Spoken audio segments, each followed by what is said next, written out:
Hello, I'm Dave. I'm here with Chris, and we're going to talk about how to manage our team in the year of 2020. So things are going super well this year, right, Chris? We're going to just roll with it. I mean, they're not great Dave Hewitt as opposed to you're not Dave Piper. I can still tell the difference despite the fact that it's 2020. Uh, yeah, not great, Bob.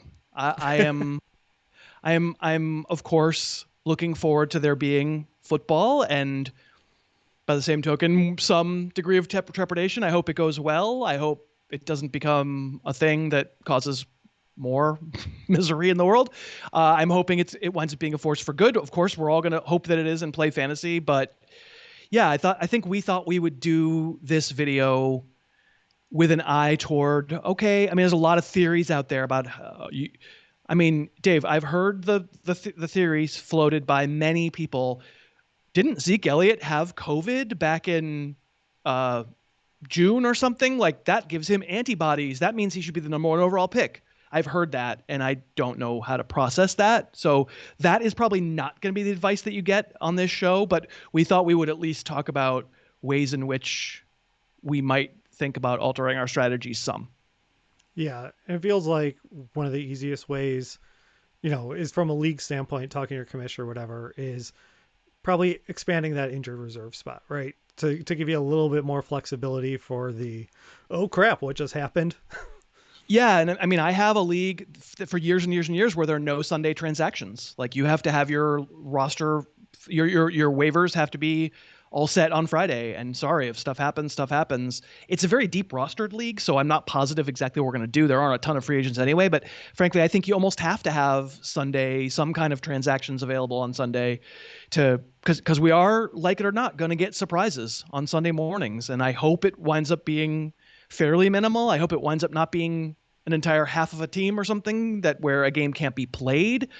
But it's in the realm of possibility that a game won't be played and that you're going to need legitimately a lot of other options. And I do think that there's something to be said for uh, probably extra reserve spots rather than adding bench spots, although both could be okay in a league. But I think maybe adding uh, I think COVID only reserve spots are going to be dicey Mm-hmm. because I think there's going to be a privacy issue where teams might just say he's on the COVID list or he's on the reserve list, and we're maybe not going to know the difference. The NFL does have different lists, but for me, it feels like it would be cleaner from a commissioner's perspective just to say you've got extra lists. If someone's being put on any kind of reserve list, they're eligible for our reserve list in our fantasy league, and you can therefore pick up someone who we hope is playing that day.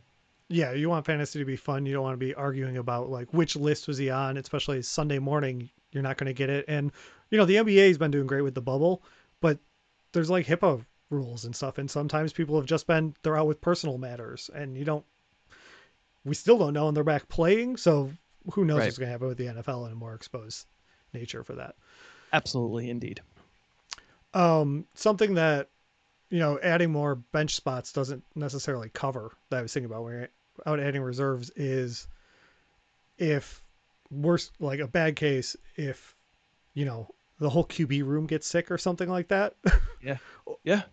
Even with more bench spots, you're probably not carrying a third string QB that you might suddenly be starting. Now maybe that's more of like a DFS play where third string QB because you can hopefully pick up someone out there. Right. But that's the type of thing where you're not going to carry those things on your roster all season long. That would be a big change for your league to have that. Yeah. Well, so I will agree with the extreme case that you just painted. Okay, I'll say, Mm-hmm. of course, I'm not going to make sure I have the Chiefs' third quarterback to make sure that in case the other like they kept him separate and he wasn't in the room and this is the one who's going to go out and play. I think at that point you're talking waivers, right? I have to say, as I've done drafts, and especially as we've gotten late into August, and we're doing drafts that I know we're going to play out that aren't mock drafts anymore, that I'm going to have to live with these teams for an entire season. I've certainly found myself being more amenable to the idea of carrying two quarterbacks for an entire season and carrying two tight ends for an entire season when I don't do that very often in leagues that only start one of those. I really don't. And I talked about a league that I did this past Monday night, the CBS Charity League, where I wound up with two quarterbacks. It was Aaron Rodgers, Carson Wentz, in back-to-back late rounds, and I wound up with Hunter Henry and Rob Gronkowski. Gronk was like my second to last pick, and of course I was like, oh, there's still Robbie Anderson is still there. I'm interested in some interesting extra bench depth and someone who might be usable, and of course receivers could be just as susceptible to being on the COVID list as anyone else. And yet it just felt like maybe I should cover my bases. What if I get bad news, right on Sunday morning, week 1? I'm going to feel better having Carson Wentz or Aaron Rodgers in reserve rather than having to go out and add Ryan Tannehill or whatever. It kind of is changing the way I'm compiling fantasy benches, I would say. Yeah, I've been noticing taking two QBs more as well, and something that functionally, if we find out Sunday morning someone got added to the list, your platform might not have the injured reserve mark right away. Like someone has to do that on a lot of platforms before you can even slot them in there. Sure.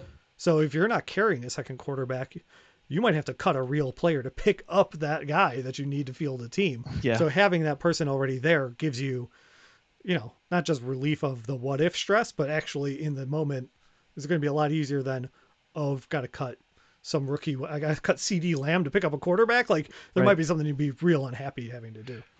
Right. I mean, although by the same token, it just might mean you wouldn't have drafted CD Lamb in the first place, or somebody who you would otherwise have to cut because you had to carry a second quarterback the whole time. And I'll love it.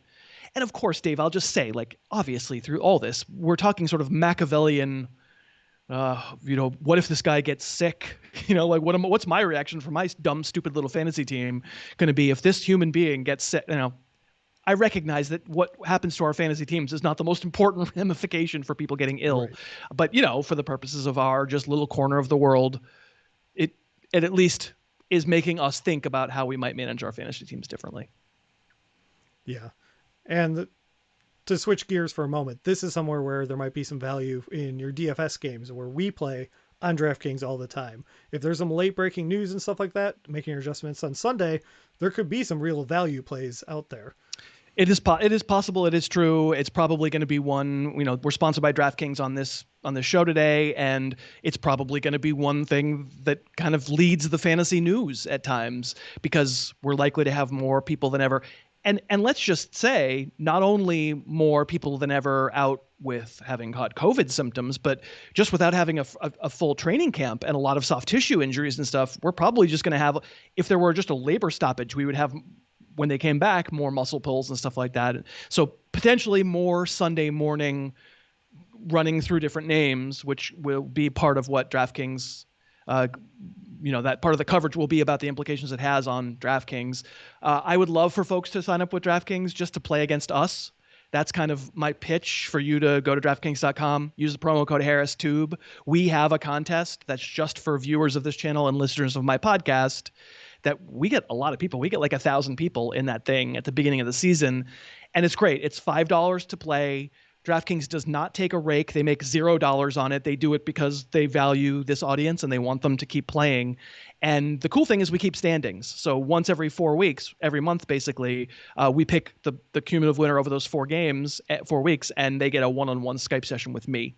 Which, Dave, I know to you that doesn't sound that exciting, but other people. I'm doing one right now. This is great. You're the winner, really, in all this, Dave. You're the winner. So yeah, we would love it if you go to DraftKings.com.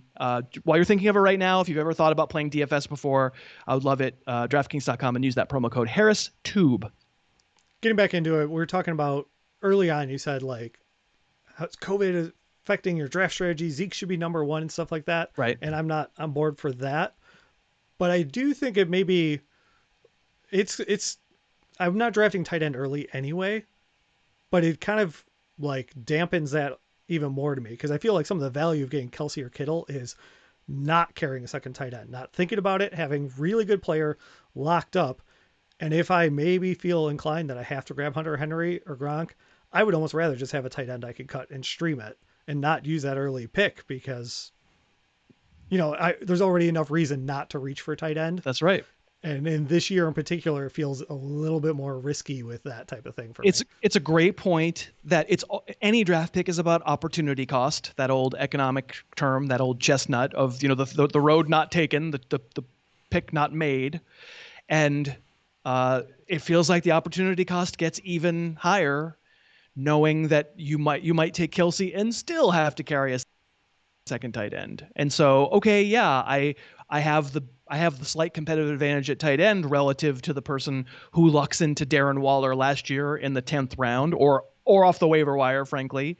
But I'm not going to make up for it because I don't get the shot at a late round sleeper who could wind up being, Darren Waller, could wind up being Austin Eckler, could wind up being a lightly drafted player who winds up, being that guy who everybody wishes they took in the 13th round or whatever. So, yeah, I mean, I think that's right. I think positional strategy wise, it just makes you want to veer even more towards the scarcest of positions because they're the hardest to replace. Yeah. Earlier we were talking about like adding some reserve spots, but if you're in a league that doesn't have expanded reserves or expanded bench, like how are you handling the shortened team? Are we going to have to be cutting players constantly? What are you thinking? Well, I mean, the answer, of course, is we don't know. The hope would be everything's the same. I mean, I hope it winds up being not a big deal and everything's the same. During training camp, it seems like, as far as we can tell, the NFL has done a pretty incredible job of keeping these guys pretty healthy. But once travel starts, we just and the weather gets bad, we don't know. So I'll say in the scenario that you paint where it's this, your commissioner didn't change anything, it's the same league. You might have taken. I'm trying to, like, Rashad Penny, right? You might have taken Rashad Penny in the 13th round because you're waiting for the time when he comes off of IR or whatever, because his knee will be better. And yeah, the answer to your question is almost certainly yes, that if this winds up hitting rosters hard, you're going to have to be more willing to part with the late round, the double digit round flyers that you knew you were never going to get week 1 value out of, but you were hoping that by week 4 or 5, there might be some value there. I think we're going to probably, have to probably be willing to cut bait on them and find replacements on the Sunday morning if we don't have any other options. And actually, let me say one more thing before we go. Something else that is coming down the pike is the rumor mill as far as who has it and who doesn't, and who is going to wind up being inactive but hasn't been declared yet, and who, like, I would just caution everybody to go into the season with the same healthy dose of skepticism that you have about all NFL media, that a lot of the people in the NFL media are out there just trying to get followers, just trying to fill buckets, and speculation is rampant. This is an area where I wouldn't indulge a lot of speculation until it actually happens. I just, not only is it sort of gruesome and sort of grisly, but like, who knows? I would just caution people to say, like, there's a rumor that half the Chiefs have COVID on Friday. There isn't, by the way. I'm saying what if, right? That isn't the moment when I would be dropping every chief or whatever. Like, let's just let it play out week by week and take it easy, and we'll see, and we'll come up with solutions. By golly, we will. I just don't want people to, like, really feed that kind of gruesome beast, if you know what I mean. Yeah. Yeah. We don't want to, I've been taking the position here, talking of the worst case scenario or whatever, but we don't want to run our teams like that. I'm just kind of trying to lay out those strategies, right? Sure. I mean, the worst case scenario might wind up being announced eventually, and then you'll have to deal with it. But it's clickbait. It's clickbait that has the veneer of seriousness to it, and it's still going to be clickbait until we know for sure what moves have been made and who officially isn't going to play. Like, I would just say maybe don't indulge. Yeah. And try not to worry about it too much in your upcoming drafts and have some fun with it. Yeah, well, I mean, it's hard, but yes, that's why we're doing this. It's a good point. All right. Thank you, Chris. Thank you guys for watching. Please like and subscribe, and we'll see you here this season, all season long. Thanks so much for watching. Please, please, please smash that like button, write a comment, tell us who else you'd like to see us review film on, and of course, best of all, please subscribe to our channel and then click that little bell above the subscribe button, and you'll be notified whenever we post a new video.